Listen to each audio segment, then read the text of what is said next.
사랑하는 성도 여러분, 한 주간도 말씀 안에 거하고 계시는지요? 오늘은 지난 12월 21일 성탄 주일 예배해 주신 미가서 5장 1절부터 6절을 통한 성경대로 나신 예수라는 제목의 말씀을 묵상해 보고자 합니다. 저는 지난 주일 설교를 시작을 여류 인기 작가인 신경숙의 소설 엄마를 부탁해라는 그 내용으로 시작했습니다. 그 책의 첫 줄은 엄마를 잊어버린 지 일주일째다라고 해서 온 가족이 잃어버린 엄마를 찾아 헤매는 그런 에피소드를 담고 있는데, 오늘날 우리들에게 잃어버린 것이 있다면 특히 성탄절의 주인공이신 예수님을 잊어버리고 우리는 헤매고 있는 그런 모습을 보게 됩니다. 이 성탄절의 진정으로 예수님이 또 우리 곁에 오신 왕으로 또 주님으로 경배받기보다는 1년 중에 가장 큰 연말의 명절과 같은 날로 보내는 것을 보면서 우리가 진정으로 이 성탄을 가치 있게 만든 우리 곁에 오신 예수 그리스도를 우리가 올바로 알고 그분을 경배했으면 하는 것입니다. 오늘 저희들이 묵상할 미가서는 주전 8세기경에 약 60년간이나 오래 활동한 유다의 선지자였습니다. 우상을 섬기던 요담왕과 또 친아수르적 사대주의 정책을 펼쳤던 아하스 왕과 반아수르적 정책을 취하다가 그의 침략을 받았던 히스기야 왕 통치시대 60년간 활동했던 선지자였죠. 이 선지자 미가의 사명은 죄로 인한 하나님의 심판과 남은 자의 구원을 외쳤는데, 바로 그는 메시아의 탄생을 통한 이 세상의 나라가 아니라 하나님 나라를 통한 구원을 외쳤던 것입니다. 우리가 미가서 이 말씀을 통해서 2000년 전 아기로 이 땅에 오신 예수님을 성경대로 오셨고 또 성경대로 우리 곁에 오셨을 뿐만 아니라 또 성경대로 다시 오실 것을 우리가 바라면서 이 성탄의 의미를 다시 한번 되새겼으면 하는 것입니다. 본문을 통한 성경대로 나신 예수님 첫 번째 교훈은 성경에 언제 어디서 나실지가 예언되었다는 것입니다. 먼저 성경에 언제 탄생할 것인지는 1절 말씀에 보면 이스라엘의 순환기에 탄생할 거라고 얘기했습니다. 이스라엘의 통치자 재판자가 이방의 침략을 받아 뺨을 맞는 업신여긴 때라고 했으니까요. 적어도 유다 왕이 끊어지고 다윗의 가문이 끊어지고 또 다른 민족의 침략이 있을 때를 얘기했고, 또 그런가 하면 3절에 보면 바벨론 포로에서 돌아와 이방인의 침략의 지배를 받는 시기를 임신한 여인으로 표현하면서 이렇게 말합니다. 그러므로 여인이 해산하기까지 그들을 붙여 두시겠고 그 후에는 그의 형제 가운데 남은 자가 이스라엘 자손에게로 돌아오리니라고 그래서 이방 포로로 잡혀갔다가 다시 돌아온, 그리고 또 이방 민족으로부터 침략을 당하는 순환기에 예수님이 탄생할 것을 예언하고 있습니다. 그런가 하면 구체적으로 또 어디에 탄생할 것인지를 얘기했는데, 유다 베들레헴에 탄생할 것을 오늘 5장 2절에 베들레헴 에브라다야 너는 유다 족속 중에 작을지라도 이스라엘을 다스릴 자가 내게서 내게로 나올 것이라고 말합니다.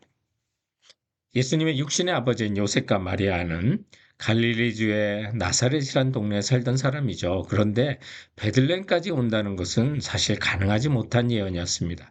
그러나 마침 로마를 이제 통일한 첫 번째 황제였던 가이사 아구스도에 의해서 전체 로마 제국의 호적의 천하에 호적하라고 하는 명령이 내려지죠.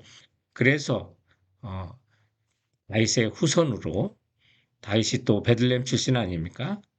또 그래서 다윗의 후손인 요셉이 고향인, 또 가문의 고향인 베들레헴에서 호적하러 갔다가 예수님을 출생하게 돼서 성경대로 예수님께서 나신 것을 보게 되는 거죠. 더군다나 베들레헴은 떡집이었고 또 베들레헴 에브라다야라고 이렇게 호칭을 하고 있는데, 스불론의 베들레헴이 또 여호수아 19장 5절에 나오는데, 그것과 구별하기 위해서 베들레헴의 옛 지명인 에브라다라는 이름을 붙인 것으로 보이는데, 이 합쳐서 에브라다는 열매가 많다라는, 또 풍성하다는 뜻인데, 베들레헴은 떡집이라는 것. 그런데 예수님은 우리에게 생명의 떡으로 오시고 또 풍성하게 많이 주시는 생명의 떡으로 오셨다는 사실을 또한 그 이름에서 베들레헴 지명에서 우리에게 같이 가르쳐 주는 것입니다.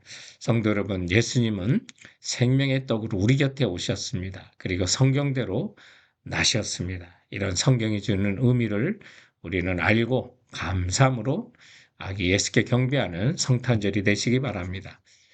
성경대로 오신 예수님은 또한 두 번째로 어떤 통치를 하실 왕인지를 보여주고 있습니다. 하나님은 선지자 미가에게 아기 예수 탄생으로 말미암아 새 시대가 열리는 것을 알려주는데, 첫 번째는 예수님은 하나님 자신의 통치를 하시는 분으로 이 땅에 오셨다고 선포합니다. 예수님 자신이 하나님이라는 것이죠.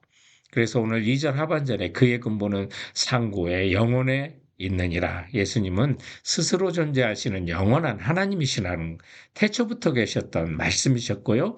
영원하신 아버지라는 사실을 우리에게 알려주고 있습니다. 그런가 하면 선한 목자로 통치하신다고요. 4절 중에는 서서 목축하니 그들을 거주하게 하실 것이라고 말하면서 예수님은 요한복음의 선언대로 선한 목자로 양의 문으로 우리에게 생명을 얻고 더 풍성히 얻도록 하고자 이 땅에 오신 것입니다. 그리고 예수님의 통치는 우주적인 통치가 될 것입니다.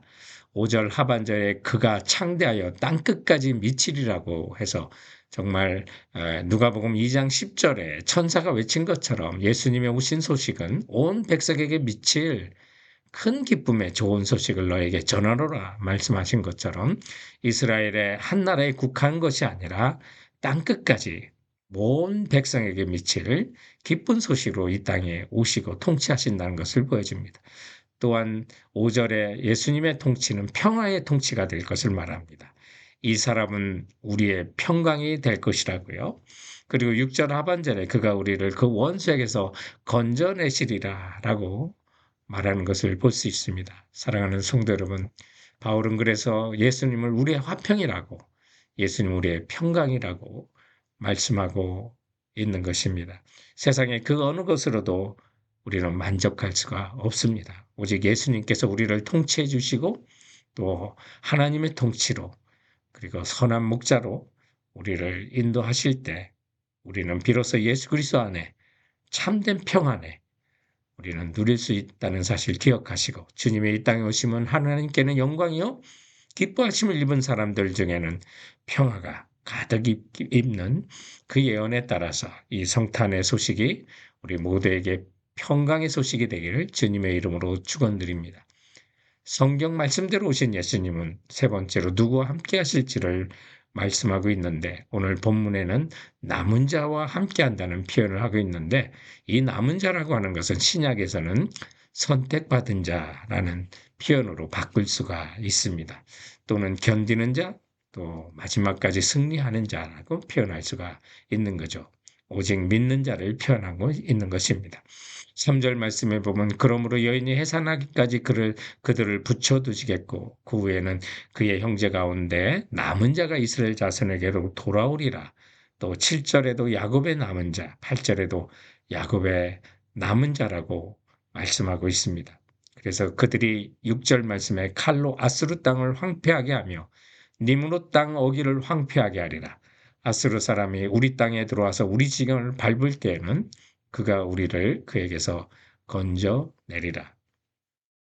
여러분, 이 모든 말씀이 이 아스루 땅, 당시 미가에 예언하던 그 시절에 세계에서 가장 강대한 나라를 말하고 또 6절에 등장하는 니므롯 땅은 자기 영광을 추구하는 세상의 모든 제국을 상징하는 나라가 될 것입니다. 그러나 이 모든 나라도 예수 그리스도의 나라는 모든 나라를 황폐케 하고 멸망시킬 것을 말씀하고 있는데 그것은 세상의 나라가 아니라 예수 그리스도로 말미암아 이루어지는 하나님 나라를 통해서 이런 나라를 멸망하고 주님의 나라는 영원히 있을 것을 말하는 것입니다.